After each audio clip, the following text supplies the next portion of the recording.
From the Foundation Studio right here on Biloxi's Back Bay, I want to welcome you to SuperTalk Outdoors, where we celebrate every single Monday at lunchtime the world-class outdoors of the state of Mississippi, because we are the capital of the outdoors in America. I want to thank you for joining us on the powerful SuperTalk Mississippi Radio Network, or on SuperTalk TV at C Spire TV. But some of you are watching the show on YouTube or Facebook, or you're listening on your favorite podcast. It's December the 18th, 2023, 1 week away from Christmas. It's amazing how fast this year has gone by. I want to especially thank the title sponsor for SuperTalk Outdoors, the Foundation, formerly known as the Foundation for Mississippi Wildlife, Fisheries, and Parks. They're the only outdoor foundation that directly supports the Mississippi Department of Wildlife, Fisheries, and Parks. And more recently, they voted to also extend their contributions as well over to the Mississippi Department of Marine Resources here on the coast. So this is an organization that's getting stronger and more aligned, and we are thrilled to have them as a sponsor of SuperTalk Outdoors. By the way, the views on this show are mine, not those of the foundation. When it comes to the outdoors and outdoors issues, you can count on me to say what needs to be said. You know, it's really a special time of the year. I had a terrific time up at the camp over this past weekend. My son Jordan and my hunting son Jake and Travis Dunn and his nephew Jackson Dunn had a wonderful duck hunt Saturday morning. They really, you know, duck hunting's kind of been slow. We all know the story.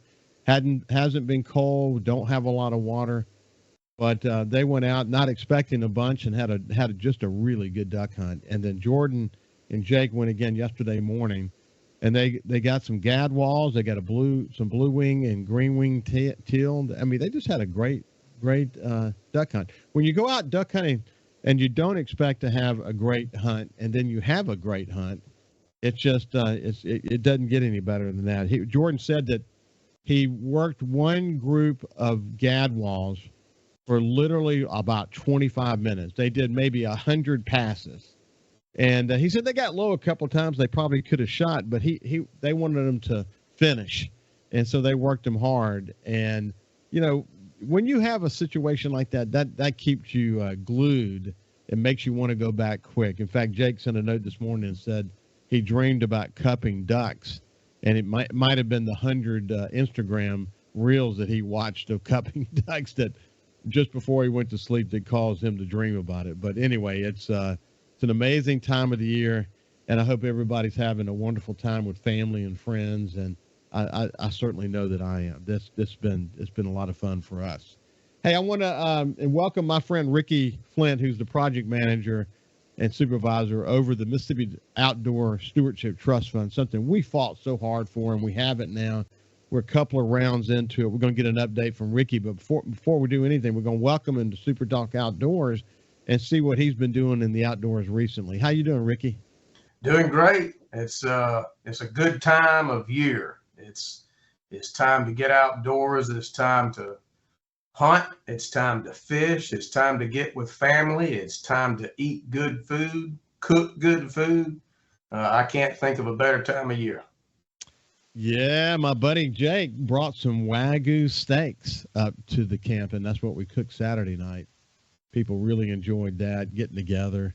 You know, I've said it many times, but it's about family. It's about storytelling. It's about laughing uncontrollably. And we've done all those things, but it's just a special time of the year. But people who go in the outdoors, man, they get it. They get what it's like to take a deep breath out in the woods. And whether you shoot a deer or not, or shoot a duck or not, it's a lot of memories being made right now all across this state, aren't there, Ricky? Yeah, I totally agree. It's not about the harvest. It's about the memories made. And you don't have to harvest anything to make a good memory. And it's not necessarily about always having to be with somebody, but that time spent alone, the time for your mind to drift and think about things. There's not a better opportunity to clear your mind than sitting on a stand or sitting in the duck blind. I couldn't agree more. Well, my buddy Will Primos, he spoke of going out turkey hunting once, and he said he was out there and he was going to do a prayer, but then he realized he literally believed that he was in a prayer in that moment. And I think that way all the time. I'll be out in the woods, and it's just enjoying God's creation, and there's a peace that comes over you, and it's a great especially this time of year. It's a great opportunity to remind yourself what in life really is important. And my son Justin, who's in town from New York City, got in town yesterday. He'll be home for a couple of weeks, thank goodness. He's on the international consulting team. He's been in India, and he's been really burning the candle at both ends. But I had to kind of rush him out of this little studio that I have here, because this is also our fishing and hunting room. And he left just now to go catch some redfish. He couldn't wait to get out there. But I'm again, special time of the year for sure. Speaking of redfish, you caught a 44-inch redfish. That's a nice bull, buddy. Look, got to go with some friends on a trip down to Venice in mid-November, and I had some personal best and personal best multiple times during that trip. I think the boat that I was in, we had 3 people fishing together, and in 3 days we boated 12 redfish over 40 inches. And I think I was the recipient of about 7 of those. And I'm going to tell you what, on medium bass tackle, it just about don't get no better. When it takes you 15, 18 minutes to get one fish in, that's just a big old blast. Hey, I know it well. Light tackle fishing for redfish is the way to go. In fact, that's what he's doing. He's going to do that today. He's going to fish the edges of the marsh. And we've still got some beautiful speckled trout in here. The thing about, for duck hunters, we hate the fact that we haven't had a lot of rain and we got some holes that have dried up. I mean, I talked to someone the other day who has spent $50,000 pumping duck habitat, and it's already been sucked up into the ground, and they're going to have to start pumping some more. But on the coast, though, what that means is that we haven't had a lot of freshwater inundation in some of the backwaters here in coastal Mississippi. And so the salinity. When I was down there in Venice, I think it was the 18th of November, 18th, 19th, 20th, right in there. We saw tons of big ducks. It wasn't just mottled ducks down there. We saw pintail, saw some mallards, but I saw thousands of pintails in the vicinity right there where we were fishing. And, it stands to reason there's just not a lot of water between the prairies and the Gulf Coast. And pintail are some of the earliest migrants out there. And I guess they just decided we're going to keep flying till we find some water. Yeah, I have a friend of mine who's actually a charter boat captain down there. And this time of year he guides for ducks. And he's been posting some incredibly successful hunts over there. Yeah. But, I mean, you got a lot of water in the saltwater marshes of southern Louisiana, and traditionally it's a good place to go duck hunting, but maybe more so now. Well, it looks like we may get some rain coming this weekend during the Christmas weekend. That you don't ever want it to rain on Christmas, but if you're a hunter or a farmer, you want the water table to come back up where it used to be as soon as possible. We got a long way to go to catch up. Well, we had an El Nino, which meant it's supposed to be a colder than normal winter and a wetter than normal winter. We certainly haven't seen that yet, but it does look like on into January we're going to get some cold blasts and maybe some more water. But like you said, we need it for the water table, that's for sure, because people are spending a lot of money right now on diesel fuel and natural gas pumping those duck holes. That's for sure. Hey, listen, Ricky, I've watched your leadership and that of your board very closely. If there are 2 issues that this show has been very focused on, one of them was and still is the sale and transfer of deer, something I'm strongly opposed to, because I think in Mississippi, what's made Mississippi the best in the nation for outdoor enjoyment is that we've embraced a North American wildlife model. And you don't need to look very far. Look into Texas, for example, and see the proliferation of CWD, chronic wasting disease, and other diseases related to deer that have been transferred between high fence areas. We don't need that in Mississippi, and I've really been focused on that. And the other is the Outdoor Stewardship Trust Fund. We worked hard over a couple of years. We finally were able to get it passed, and the initial influx of money has been, I assume it's been spent. Now we got another allocation of money coming. The legislature's been very supportive of this effort and this bill, and we look forward to hearing from Ricky when we come back from break on the other side. The incredible number of projects that have been funded all across the state. So when we come back on the other side, we'll continue our conversation with Ricky Flynt. He oversees the Outdoor Stewardship Trust Fund for Mississippi. We'll see you after this. Welcome back to Super Talk Outdoors. I have my friend Ricky Flynt, who is actually he's the single employee for this very lean organization that is focused on the Mississippi Outdoor Stewardship Trust Fund. And if you missed all of our debates and discussions about this over the last couple of years, I'll get Ricky to remind you what this is all about. But they have done a great job of overseeing that fund. He's got a dream team of a board, and we'll talk a little bit more about that as well. But for people who haven't heard about the Outdoor Stewardship Trust Fund, Ricky, why don't you give the quick elevator speech on what this fund is all about?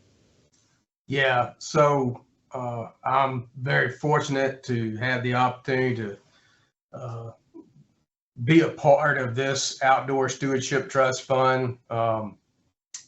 As you mentioned, it's been a number of years of effort by the Outdoor Stewardship Coalition that started this idea of a funding mecca for outdoor recreation, as well as wildlife and fisheries conservation projects, a funding source to bolster those activities and those management schemes in the state, all across the state.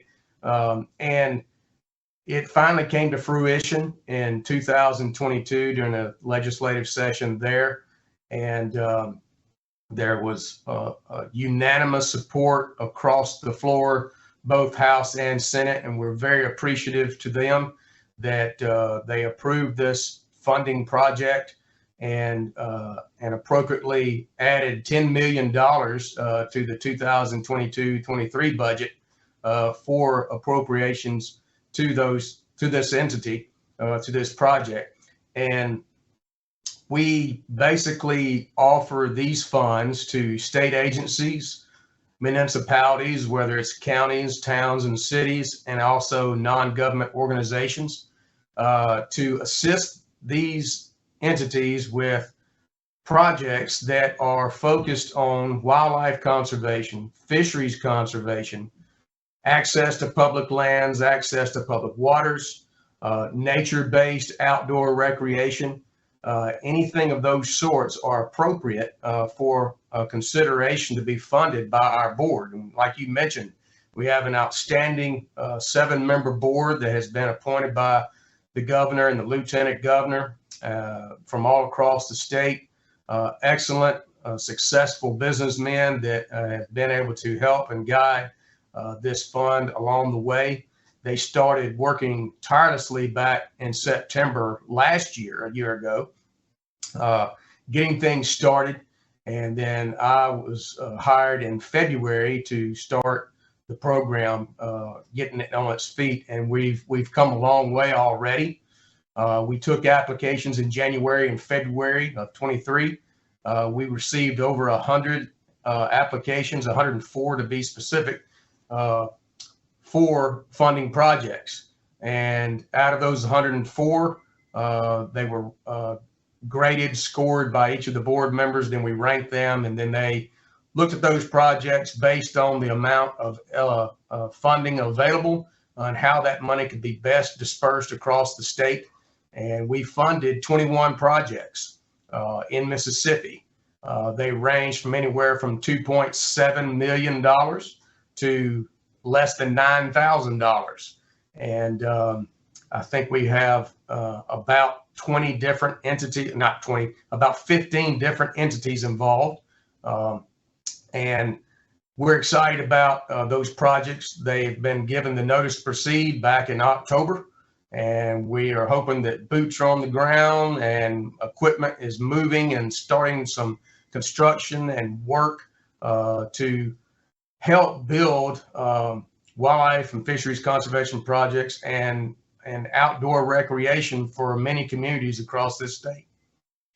Ricky, what was so compelling about this was that Mississippi was only one of 2 states in the nation, in the Southeast, that didn't have a stewardship trust fund like this. And so those states that did, they were out there matching funds. So we needed to create a pool of matching funds. We needed to be able to draw money down. And a good example was Georgia, that turned over 20 million into almost 100 million because of the matching fund component. But now we've got that fund now, and we've had almost immediate success, haven't we, with the matching components? Yeah. So out of those 21 projects that we awarded from the January-February application period, $9.8 million in available funds, and there's over $31 million in matching funds being brought in. So over 3 to 1 matching funds being brought into the state. And we also just completed the second round application period in October. We received 70 applications in that application period. And even among all 70 of those applications, there's 127% in matching funds all the way across the board.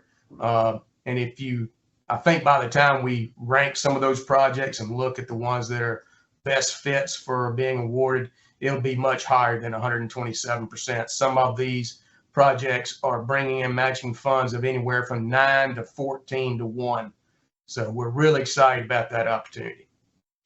It is cool. And you think about the kind of projects that are getting funded. We'll give some examples here in just a second. But as Ricky pointed out, and this is the reason we felt so strongly about creating a fund in Mississippi, was that it's about outdoor enjoyment. It's about finding different ways. And that doesn't always mean hunting and fishing. Right. It could mean nature trails. It could mean a wide range of possibilities that would include taking Mississippi's outdoor enjoyment to the next level. And that's what I love about when I do an assessment of the applications that have come in, and then those that you guys have actually awarded money to. It's really across the spectrum, and it really helps you realize that there's so much opportunity out there if we just had the funds to take our outdoor enjoyment to the next level. You got to be excited about that. Yeah, it's intuitively obvious when you look at the number of applications, the variety of communities, counties, agencies that are seeking help. The need is out there, and there's desire, and you got to hand it to some of these communities. They know that their constituents, the residents there, are desiring to have these types of things going on, and they're doing their best to come up with funding. And coming up with funding in today's economy is pretty tough. We're just glad that we're able to be at the table to be an assistant to those efforts, and it is across the board. Anything from habitat work to reduction of noxious species, restoration of aquatic habitats, walking trails, all types of outdoor recreation. We're getting interest about adding new boat ramps to new waterways in areas that haven't had access by the public. There's interest in adding additional access to public lands. And so all these things are something that benefits a wide spectrum of the community of Mississippi. And you don't have to be a hunter or a fisherman to reap some of the benefits of this. Well, you got a 7-member board. 4 of those are appointed by the governor and 3 of those by the lieutenant governor. You serve as the executive director, but you also have a wide range of public officials that serve in a non-voting capacity. Right. So the light of day is on this project in a big way. I mean, everyone's trying to make sure we do the right thing, and that we're funding the kind of projects that are going to make a difference. One thing I hope we do in the future, and I think we really had to get some demonstration under our belts first, but I hope we go to a dedicated funding source at some point so we don't have to come back every year and hope that we're going to get it. And the reason I've really focused on that, Ricky, and you see that now, is that a lot of projects are not one and done. You don't do it in 1 year. It's a multi-year deal. And some of the best projects, in fact, may be multi-year. Well, if you can't be sure about, subsequent years on whether the funding is going to be there or not, although there's been a commitment so far, a dedicated funding source would relieve that anxiety and really create a situation where we're going to be focused on funding projects and getting matching funds for many, many years into the future. That's the one thing I do. Listen, I'll tell you this, it's got to be a little frustrating that you've had so much success in applications. There's so many projects that you're actually not able to fund. And that's got to be a little frustrating. Yeah, there's a lot of budget requests left over, even after those awards are done. And they have the opportunity to make application in the next available round. And that's great. It's just, I can't blame the legislature. And what I see is when we show them that we're successful at what we're doing, we're going to be able to get more support for that. I definitely agree. That's why I said we had to get some demonstration under our belt. So when we get back on the other side, we're actually going to give you some quick examples of some projects that have been funded when we continue our conversation with Ricky Flynt on the other side. Welcome back to SuperTalk Outdoors. I have my friend Ricky Flynt, who's over the Outdoor Stewardship Trust Fund here in Mississippi. And, man, they're doing some incredible work, 7-member board of directors. And, when I say they're a dream team, Ricky, that's for sure. But when I say they've been burning the midnight oil from the day these guys came into this role, they have taken it super seriously. You had to build this thing. You had to develop application processes and all the checks and balances. You had to build this thing from scratch. And I watched many of their meetings early on, and man, they took their jobs very seriously, didn't they? Oh yeah. Thank goodness they worked so tirelessly before I was hired in February to get a lot of the thoughts and conversations going about the direction of what this fund was going to be. And when I hit the ground, the rubber was already burning, and we just got to going as fast as we could. We still have processes, that we're still developing. It's our first year, and I've always felt like if I could get this first year under my belt, it'd be a lot more comfortable.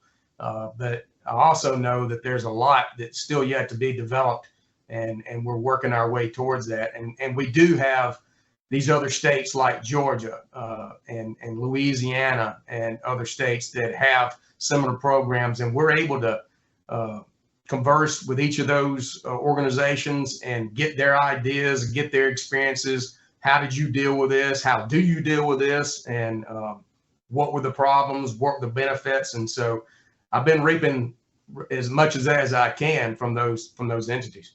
I felt like that was going to be a big plus for us. In fact, when you've got people at the table like the Nature Conservancy, Ducks Unlimited, and others who have experience way beyond Mississippi, they've been involved in projects in these other places. You really get a sense that they've kind of felt their way through this, and they've really landed in a place that is truly a best practice. So, we shouldn't start from scratch. We have a real opportunity to learn from some states that have had great success, and those best practices can help us, and they have in big ways, haven't they?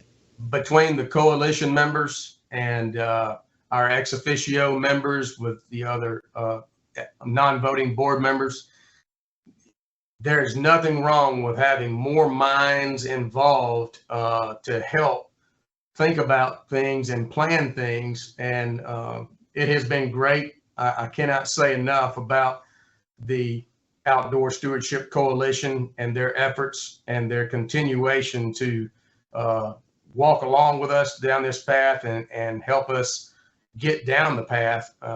We've had some great meetings since and before.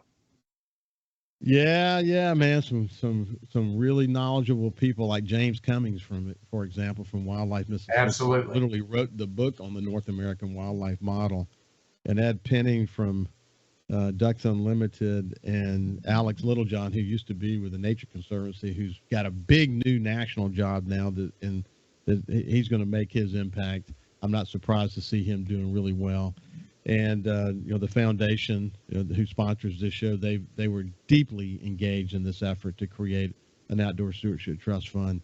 It's been a great collaboration of people who are dedicated to Mississippi and really focused on making it the best it can be. Hey, so we're it's kind of hunting season right now. So if you go down that list, there's so many projects.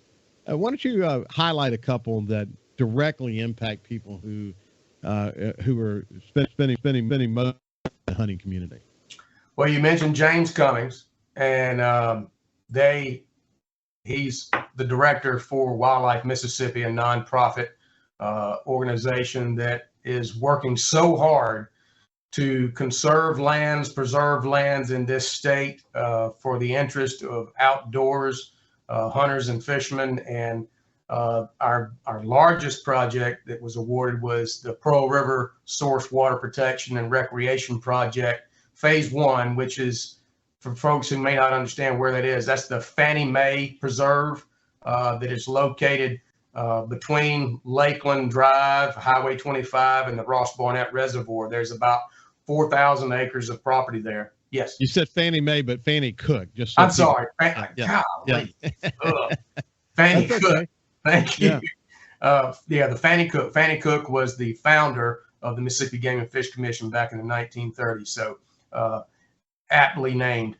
And so about 4,000 acres of property. I can't go into all the details of what it's going to do, but it just 24 miles of nature trails, boat ramps, boat access, restoration of habitat, longleaf management, establishing some wildlife openings, constructions of project buildings and things there, road development, all of this along with a perpetual easement to secure that land in perpetuity. And there's a lot of benefits to add to that.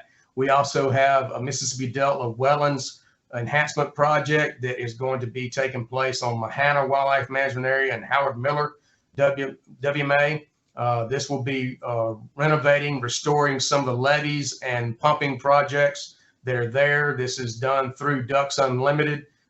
They secured over $1 million in matching funds to help us with that project on over 4,200 acres of public lands, primarily for waterfowl management and use by hunters. Hey, Ricky, just one quick comment. What's so amazing about that project is that it helps kind of educate people that Mississippi, even in times when maybe it's not as cold as it should be, or maybe when we don't have a lot of water, it gives us a chance to be reminded that the Department of Wildlife, Fisheries and Parks on the wildlife management areas have done a great job of creating a habitat that has really served hunters, especially duck hunters. I mean, the duck hunting work that they're doing is truly remarkable. And that's in collaboration with Ducks Unlimited, is really focused on taking these best practices they're learning all over the country and making sure that we're funding efforts here in the state that can take what is already excellent work happening at the WMAs and then taking it to the next level. That's exciting to see, isn't it? Yeah, and those management schemes are not just benefiting hunters to be able to go out there and take waterfowl. That work that's being done is providing very critical habitats, early water for migrating waterfowl, other migratory birds before hunters are ever able to get out there and enjoy it, and even following that. It's very critical. It's a very important resource for birders. I know that Mahana Wildlife Management Area has become very popular for the bird watchers to go out there and seeing some very unique species that are benefiting from those habitats. And it takes a lot of work, man. You gotta convert well structures. You gotta build roads and levee access. You gotta replace water control structures. You gotta in this case, you're actually renovating and existing waterfowl impoundment levies. But it takes a lot of work. You just don't go in there and pump the water. You got to go in there and you got to build the structures that will enable you to have the kind of habitat that ducks are going to come to. And it's great to have a partner like in this particular case, Ducks Unlimited, that found another $1 million in matching funds. What's some other examples? Well, let's see. We also have a collaborative conservation partnership project that's going on with the Department of Wildlife, Fisheries, and Parks that'll enhance over 100,000 acres, primarily becoming a project to provide assistance, technical guidance to private landowners all across the state with a heavy emphasis on prescribed fire. Prescribed burning is one of those practices that we're seeing less and less of for a number of reasons, but it's a very important tool. It's probably one of the least expensive, most effective tools out there for landowners to use. And so this is going to help direct management to some private landowners all across the state through a car share reimbursement program to private landowners. It'll also work with many of those invasive plant species, which is a problem that, when you talk about invasive species and you're talking about private lands and the use of public funds, when you're dealing with invasive species, that's an effort that needs to go on public lands as well as the adjacent private lands. And it's very important because without both going on at the same time, you're not going to be able to accomplish much. And so that's a very helpful project there.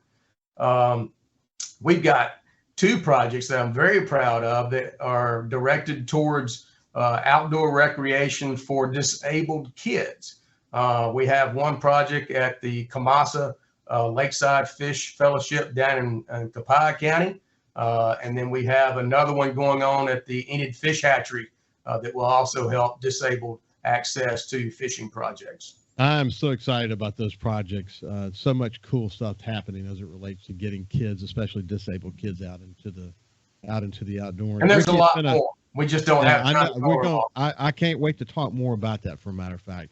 Hey, listen, Ricky, it's been a pleasure to catch up with you, my friend.